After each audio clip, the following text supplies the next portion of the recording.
All right guys, for today's workout, we're gonna start things off with 1 minute of cardio of your choice. You guys can pick what that's gonna be, whether it's a single movement or multiple movements. It's only a minute, so generally one's good, keeping it nice and simple as well, something that's just gonna get the heart rate up. From there, once you've done that 1 minute of cardio, we've got a 4-minute EMOM, so every minute on the minute, we're gonna do the following. So we have 3 strict burpees, which we'll have a look at in a moment, and then in remaining time of that minute block, you guys are gonna do as many jumping jacks as you can. So the strict burpee, I start from standing. I'm gonna get hands to ground, jump out to a push-up position. So it's from here, okay? And then I move through a strict push-up, back in and jump. So that as opposed to a regular burpee where I would just kind of roll down, roll up, and go a little bit loose at the bottom. This is gonna require a little bit more musculature through the midsection. Okay, so 3 of those. If that takes me, say, 15 seconds, then I've got 45 seconds worth of the jumping jack. So with that one, okay, legs jump in and out, arms go from thighs up to overhead, just filling up the rest of the minute, and there'll be obviously 4 rounds of that in those remaining 4 minutes. So that is your warm-up. All right guys, gonna have a look at the move workout now. This one is gonna be made up of 2 10-minute blocks. So we're basically gonna be going through a workout twice. So the idea here is that we set a strong time the first time around, and then we try and match it or possibly even beat it the second time around. So how this will look is we have 10 minutes on, 2 minutes off as a reset, and then 10 minutes on again. And what you'll do in that 10-minute block is move through 30, 20, and 10 reps on the following 3 movements.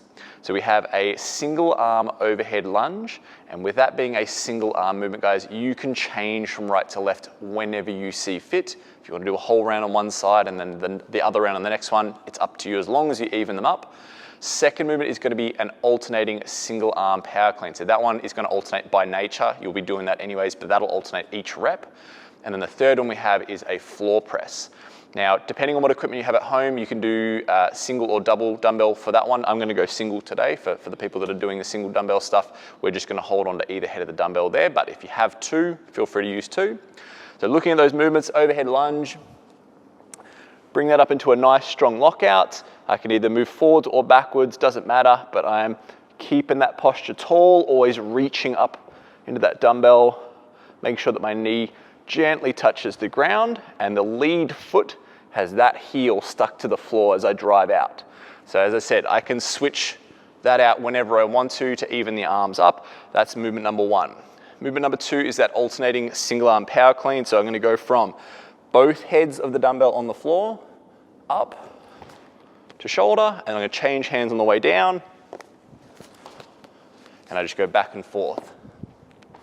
Okay, doing that little half squat underneath just to catch underneath. So it's a nice quick arm motion through. Remember with this, it's not a bicep curl. It's like a really powerful deadlift, and then we relocate underneath it. From there, we move to the last one, which is the floor press. So we set up here. I'm gonna start off by getting my shoulder blades wedged back together, and then from there, elbows to ground, pressing up to lockout, making sure that I don't overreach. So if I were to be stretching up, peeling my shoulder from the ground, we don't want that. I'm gonna keep that locked back together, move in and out of that one. So I would do 30 reps on each, then 20, then 10. If that takes me less than the 10-minute cap, which is ideally what we want, I'll just continue to wait till the 10. Then I have my designated 2-minute rest, and then I go into that second block where I'll do it all over again, try and beat that time. So that is your move workout.